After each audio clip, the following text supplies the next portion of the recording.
পুৱতি নিশা প্ৰায় ২:৩০ বজাত যমুনামুখ কামপুৰ সংযোগী পথত যি শোকাবহ ঘটনা সংঘটিত হ'ল, যি ভয়ংকৰ ঘটনা সংঘটিত হ'ল, যাৰ ফলত আচলতে ৭টাকৈ হাতীয়ে বন্যহস্তীয়ে প্ৰাণ হেৰুৱালে আৰু এটা হাতী বৰ্তমান মৃত্যুৰ সৈতে যুঁজি আছে, এটা পোৱালি হাতী।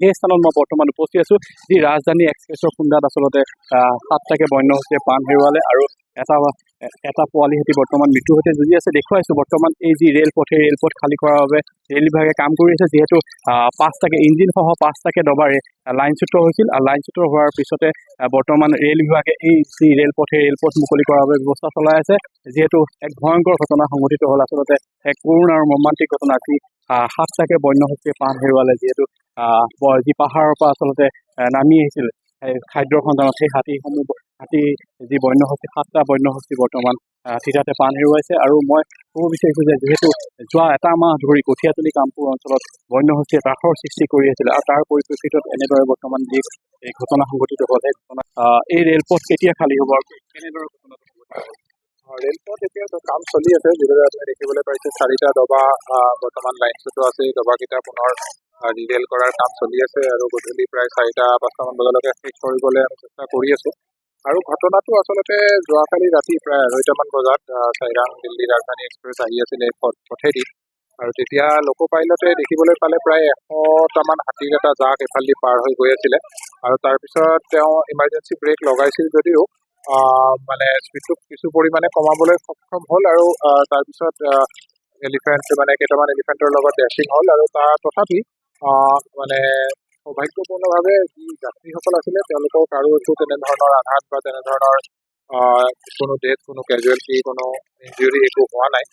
এই লাইনচ্যুত ডবাকেইটাত প্ৰায় 200জনমান যাত্ৰী আছিলে। সেই যাত্ৰীখিনিক আমি আন ডবালৈ তেওঁলোকৰ স্থানান্তৰ কৰা হৈছে। কৰাৰ পিছত আমি ৰেলগাড়ীখন ইতিমধ্যে চলাই দিছোঁ, আৰু এয়া ৰেলগাড়ী এতিয়া গুৱাহাটী পোৱাৰ পিছত আকৌ পুনৰ নতুন 4টা ডবা তাত লগোৱা হ'ব, আৰু লগোৱাৰ পিছত আমি পুনৰ ৰেলখন চলাব লাগিব। তেতিয়াহ'লে এই পথটো মুকলি হ'ব মানে গধূলি 5টামান বজালৈকে আমি চেষ্টা কৰি আছোঁ। বাকী যিমান সোনকালে পাৰোঁ আমি যিসমূহ আচলতে যাত্ৰীবাহী ৰেলৰ যাত্ৰা বৰ্তমান বাতিল কৰাইছে দুৰ্নীতি। ইয়াতে আমাৰ এটা লাইনেদি ৰেল যাত্ৰা চলি থাকিব, এটা লাইন বৰ্তমান বন্ধ থাকিব যেতিয়ালৈ আমি ক্লিয়াৰ কৰিব নোৱাৰোঁ। কিন্তু এইটো যোনটো লাইন আছে আমাৰ, এটা লাইন যি অ'পেন আছে, সেই লাইনটি ৰেল চলাচল চলি থাকিব। আমি মাত্ৰ লোকেল ট্ৰেইন কেঞ্চেল কৰিছোঁ, লং ডিষ্টেঞ্চ আমি কেঞ্চেল কৰা নাই। সেয়া মানে এই লাইনেদিয়ে, এটা লাইনেদিয়ে 2 দিশৰ গাড়ী চলি থাকিব বৰ্তমান। যিহেতু এই সময়খিনি হৈছে পাহাৰৰ পৰা হাতী নামি অহাৰ সময়, আৰু বন বিভাগে আপোনালোকক এই বিষয়ে অৱগত কৰিছিল নেকি বাৰু? ইয়াত আমাৰ এটা ছিষ্টেম আছে, বন বিভাগৰ লগত মিলি আমি একেলগে এটা মানে ইনফৰমেশ্যন শ্বেয়াৰিঙৰ, ইয়াতে বন বিভাগৰ বিষয়া আমাৰ কণ্ট্ৰল ৰুমত থাকে। লগতে তেওঁলোকৰ লগত আমাৰ জইণ্ট ইনস্পেকশ্যনো হয়, আৰু ক'ৰবাত তেনেকুৱা হাতী দেখা খবৰ পালে আমাক খবৰ দিয়ে তেওঁলোকে। ইয়াতে ইয়াৰ পৰা প্ৰায় 10 কিলোমিটাৰমান আগত হাতী দেখা গৈছিল বুলি তেনে খবৰ আমি পাইছিলোঁ, আৰু পোৱাৰ পিছত আমি তাতে স্পীড ৰেষ্ট্ৰিকশ্যনো লগাইছিলোঁ। কিন্তু এই ঠাইৰ বিষয়ে আমি ঠিক পোৱা নাছিলোঁ। আমি ইয়াৰ পৰা 10 কিলোমিটাৰমান আগৰ ঠাইৰ বিষয়ে মানে তেওঁলোকে খবৰ দিছিলে, কিন্তু সেয়া আন এটা ঠাইৰ বিষয়ে দিছিলে, যোনটো ইয়াৰ পৰা প্ৰায় 10 কিলোমিটাৰমান আগত আছে। মানে সেই বিষয়ে দিছিলে, আমি তাত পদক্ষেপো লৈছিলোঁ, স্পীড ৰেষ্ট্ৰিকশ্যন কৰা হৈছিলে, 30 কিলোমিটাৰ/আৱাৰ স্পীড ৰেষ্ট্ৰিক্ট কৰা হৈছিলে, কিন্তু সেয়া এই ঠাইৰ বিষয়ে নাছিলে, সেই স্থানৰ বিষয়ে আছিল নহয়। ট্ৰেইনৰ গতিবেগ কমোৱাৰ যোনটো আমাৰ ছিষ্টেম থাকে, সেয়া ছিষ্টেমটো হ'ল যে বন বিভাগৰ সৈতে মিলি আমি মানে এলিফেণ্টৰ মুভমেণ্ট চাই পেলাই আমি এলিফেণ্ট কৰিডৰ হিচাপে নিযুক্তি দিয়া হয় বন বিভাগৰ ফালৰ পৰা। যি ঠাই এলিফেণ্ট কৰিডৰ হিচাপে নিযুক্তি দিয়া হয়, তাত আমি এই তেনেধৰণৰ মানে স্পীড কমোৱাৰ আমি কৰোঁ। 30 কিলোমিটাৰ/আৱাৰ আমি ৰেষ্ট্ৰিকশ্যন লগাওঁ, আৰু সেয়া সময়ে চলি থাকে। তেওঁলোকৰ নিজৰ মতে যে হাতী কোনফালেদি আহি আছে, সেইমতে তেওঁলোকে জাগাবোৰ নিৰ্ধাৰণ কৰে। এতিয়া পুনৰ আমি আকৌ জইণ্ট কৰিম, আৰু যদি এনে দেখা যায় যে ইয়াতে সঘনে হাতী অহা যোৱা চলি থাকে, তে ইয়াতো হস্তিদণ্ডি কৰিম। নহয়, চাওক, ঘটনাটো হ'ল যে বন বিভাগে যি জাগাৰ বিষয়ে আমাক জনাইছিলে, সেই জাগাত আমি আমাৰ পদক্ষেপখিনি আমি লৈছিলোঁ।